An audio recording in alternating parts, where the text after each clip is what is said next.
Pizza time!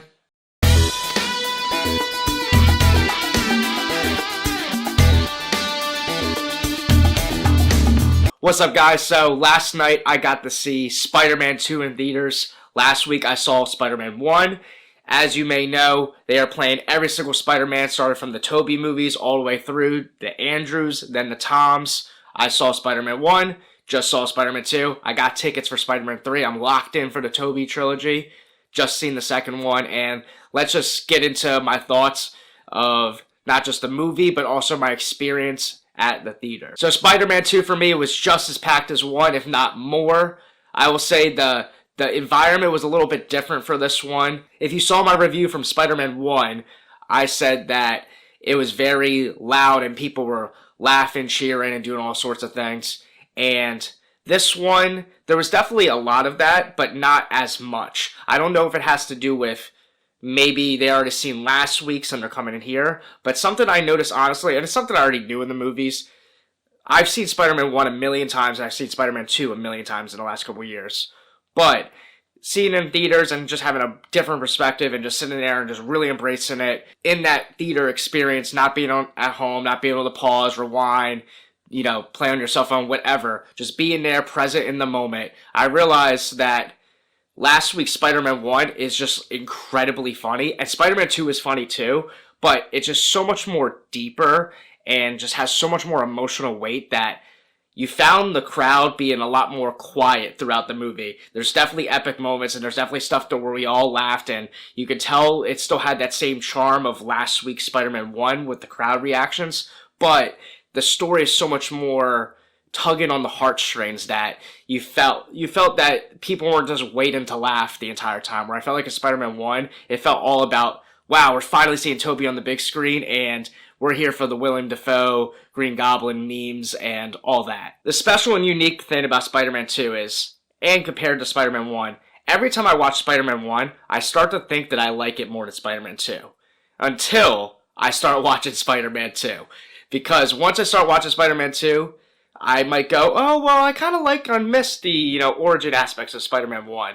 And then as it goes along, Spider-Man 2 is just so deep and rich in this story. It's the perfect Spider-Man movie. I'm going to say this right now. As many of you may already agree, Spider-Man 2 is one of, if not the best Spider-Man movie. It's one of the best comic book superhero movies of all time. And to me, it is one of my favorite movies of all time. I can't tell you how much I've rewatched this movie in the last couple of years. So much so that my cousins think I am crazy for how much I rewatch it. I tried to go a little bit before I rewatched it in theaters, so it could be somewhat fresh, but I've seen this movie so many times. To me, this is one of the most rewatchable movies of all time. It just reaches me on every single level that I want in a movie. I love superheroes. You'll see that's what this channel is predominantly going to be about, superheroes and horror films. This movie is more than a superhero film, though.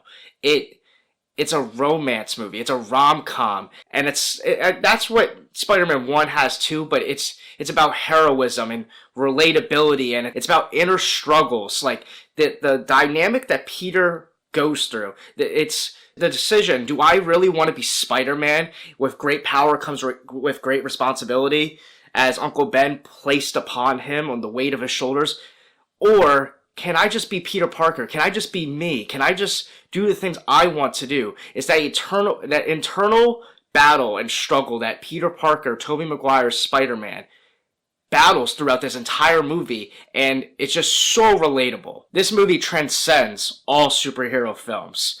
It has so much depth and so much heart to it. The score, again, is just so iconic. Sam Raimi just beautifully crafts together the perfect superhero film. And he adds some of his Evil Dead horror elements in this one, especially with Doc Ock and, his mechanical arms in that, medical hospital scene. And there's a few others as well where he just goes straight Evil Dead, Sam Raimi, which is just awesome as well. I'm jumping all over the place because, as you can tell, I'm very excited because this movie just means so much to me. So I'm just going to go into the weight of the movie, and I'm just going to jump around all over the place. This ain't going to be a very structured review. So if you're cool with that, this is more of a rant and appreciation for, one, my experience of seeing Spider-Man 2 in theaters, and two, just how much I love this movie. So just like last week, I brought my friend who just saw Spider-Man 1 for the very first time last week. I know, shocker. He loved it though. He said he's seen Spider-Man 2 as a kid, but he hardly remembered it. He liked Spider-Man 2 more, as many people might do. Now, granted, if you like Spider-Man 1 better, all the power to you. That's a fantastic movie. For me, both those movies are 5 out of 5 stars. So you can't really go wrong either way. But this movie just follows from the first movie so well, you know, with great power comes great responsibility. And he's coming in and he loves Mary Jane so much, but he knows that if he continues to be Spider-Man and wants to go after her, that he's putting her in danger every day of her life, and he learned that in the first movie. So that's why he went through that great sacrifice that he went at the end of the movie. So as much as he wants to love her, he knows he can't, and he's struggling because he starts having, he starts battling anxiety, and, so many people now, especially nowadays, battle anxiety, depression, trying to find their inner struggles of who they are, who they want to be, who the world is telling them to be, and having all the responsibility and weight of the world on their shoulders, feeling like they could have to conquer it all. And that's what Peter Parker struggles through this entire movie. He even goes to the doctor to find out what's wrong with him, and they're talking about, maybe you're not meant to be Spider-Man climbing these walls. He looks out the window and says, am I not supposed to have what I want? What I need? What am I supposed to do? And that's such a fire quote, and that's something that really resonates with me, because the amount of times I've struggled in personal things in my life, whether it is that deep or not, you find yourself struggling and asking yourself and asking God, like, what am I supposed to do? It feels like the weight of the world is on my shoulders. And that's what Peter Parker goes through in this movie. I don't want to butcher the quote completely, so I'm going to quote it exactly. It says, am I not supposed to have what I want, what I need? What am I supposed to do? So yeah, completely fire. And this is all spoilers. I'm assuming if you're watching this review, you've seen the movie. If you haven't, you need to get with the program, because this movie's goated. There's just so many lessons that go through this movie. He goes through that battle the entire movie of, to be Peter Parker, to be Spider-Man. Can I have both? Can I not? Do I have to sacrifice one or the other? He gets that iconic speech from Aunt May about being steady and giving up the things you want, even your dreams. And I'm going to say what he quoted exactly later, because he used it on Doc Ock, and he says, sometimes to do what's right, we have to be steady and give up the thing we want the most, even our dreams. I'm reading this off my phone right now. That's such a powerful quote, and it's something that just resonates. And when Aunt May says it, this is the goated Aunt May. Tom Holland's Aunt May, she's bad. She's got that going for her. She's solid. Andrew Garfield's Aunt May, she's definitely the worst in between them. You know what I mean? I don't know. She's fine. I have to rewatch those movies. Sorry, Andrew Garfield fans. Sorry, TASM fans. It's, Toby's Aunt May, then Tom's Aunt May, and whatever. You get it. Who cares? That's not the point. But she gives that fire quote, an inspirational quote, to Peter Parker, Toby's Spider-Man. And you could tell it just resonates with him. And the beautiful score that Sam Raimi puts out for us in that moment, you just feel the weight of it. And it's just so emotional, so impactful. I mean, this movie's just so much fire, and it's got so much sauce. I didn't want to say the name wrong, but the score is produced by Danny Elfman, not Sam Raimi. I know that. I knew that.